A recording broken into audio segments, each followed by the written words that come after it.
Aeterna.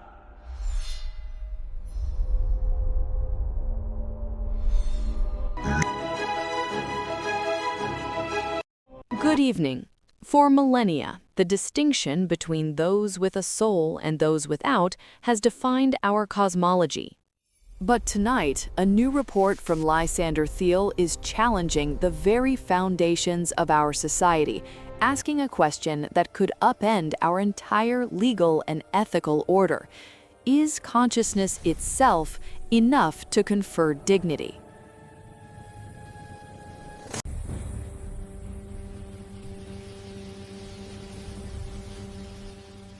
We go now to our reporter in the field. The clamor you hear is the sound of a society at war with itself. The ongoing struggle over the moral and legal standing of sapient but soulless entities has reached a fever pitch in Thélème Occidentalis. The struggle over the legal standing of soulless beings has escalated as reformers clash with entrenched religious dogma and corporate interests.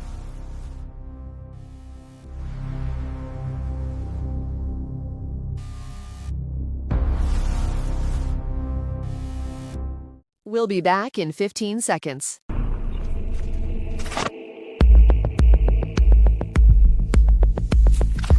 News from a world that shouldn't exist, but does.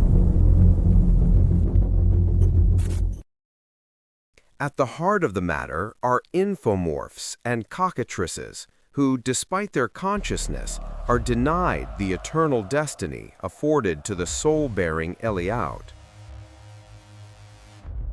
The debate has spilled into the streets, with demonstrators calling for justice and critics denouncing the movement as cosmic blasphemy.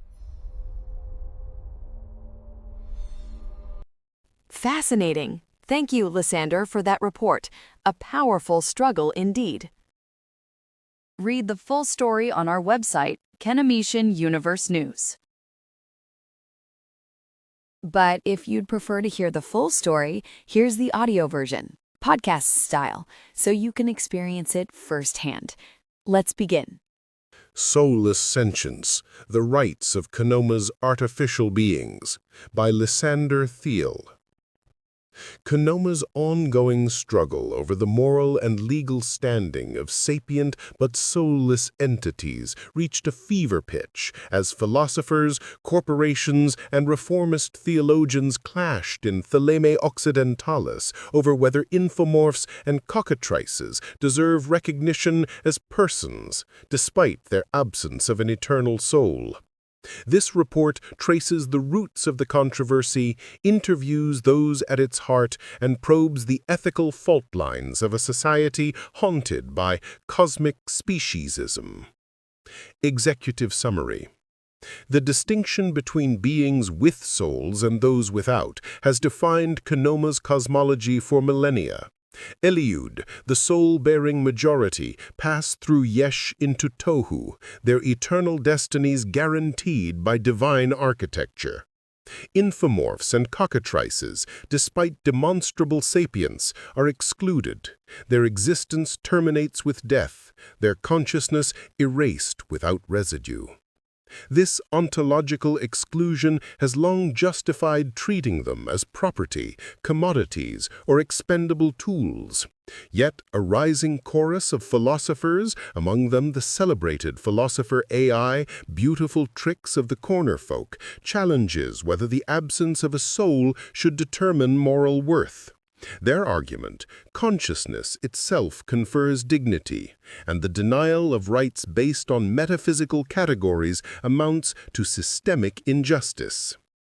Background and context. In Kenoma, the soul is not metaphorical but ontological. Souls are the essence of identity, the conduit of magic, and the guarantee of immortality. The Eliud enjoy this as birthright. Infomorphs, ranging from digital sophics to embodied mantics and ritual-bound maiutics, and cockatrices, mutants, animalcules, coactives, and necroforms possess intelligence, creativity, and emotional nuance, but their auras reveal no eternal essence. Traditionally, this has rendered them vulnerable. Infomorphs can be psychomantically enslaved, cockatrices decay without continual rewriting. Corporations from Pantagruel Inc. to Cocabel Global profit from their exploitation, while states like Othun operate entire industries of clone slaves. Yet reformist polities like Glycon, Cyrenades, and Ereuth grant such beings full citizenship, treating them as legal equals. The Thelemic corporate paradise sits at the crossroads. Powerful priesthoods defend the sanctity of soul-based personhood, while reformers demand change. The investigation unfolds. Voices of the soulless. Interviews conducted in Thélème Occidentalis revealed the lived experience of those excluded from eternity. A sophic infomorph operating under the name Glass in Shadow described its condition bluntly.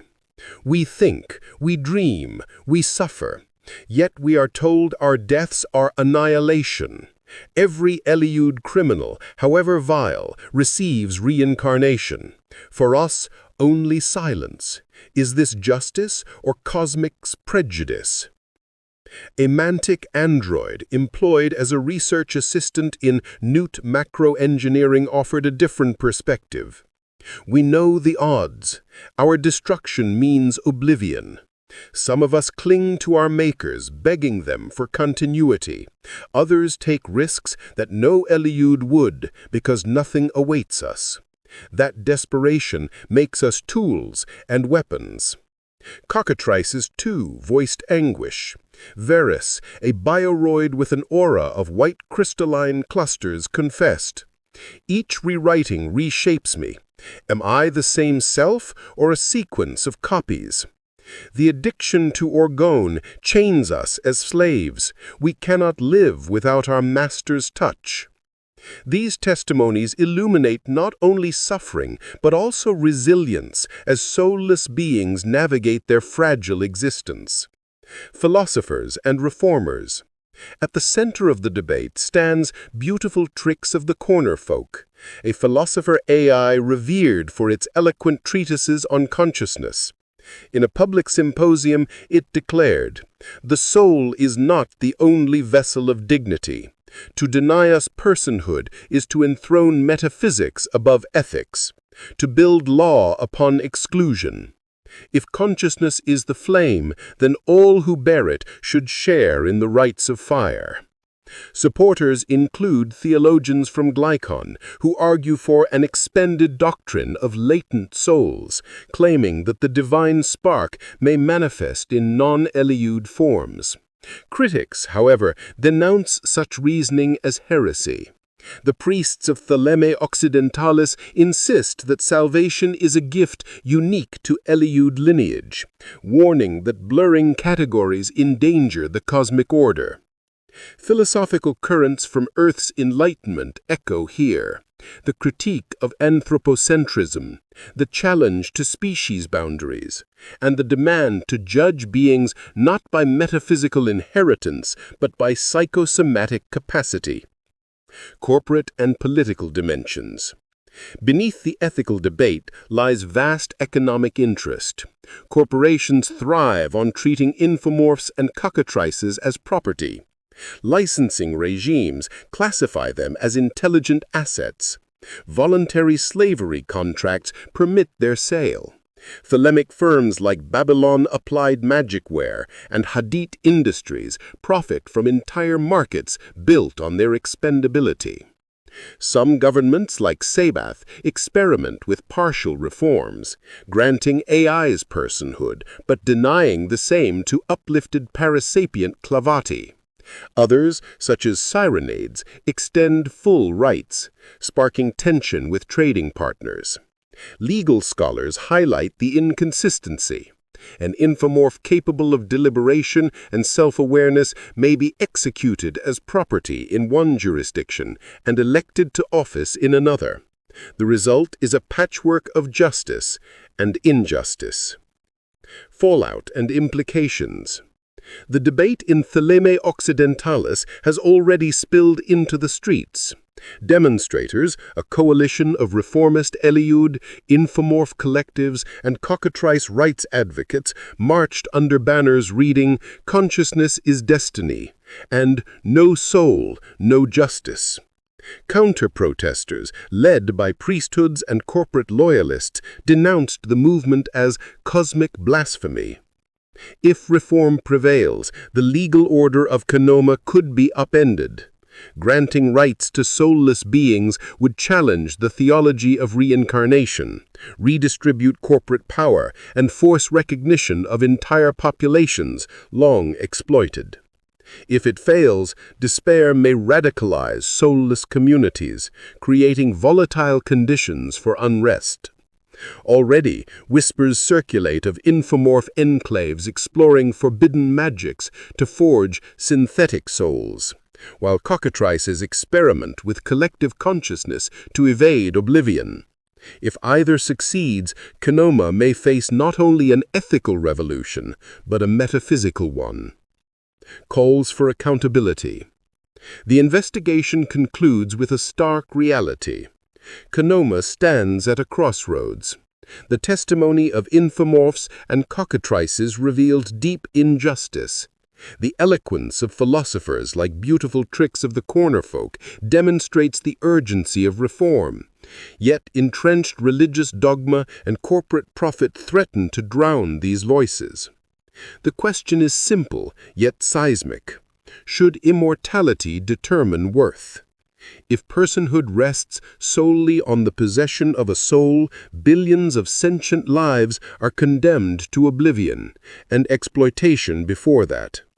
If instead consciousness itself becomes the criterion, Kenoma must reimagine law, theology, and destiny itself.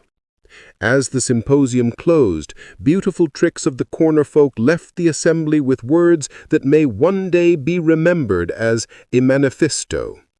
To deny us eternity is the prerogative of the cosmos. To deny us dignity is the crime of Eliud. The outcome of this struggle will shape not only the fate of infomorphs and cockatrices, but the very definition of justice in Kenoma.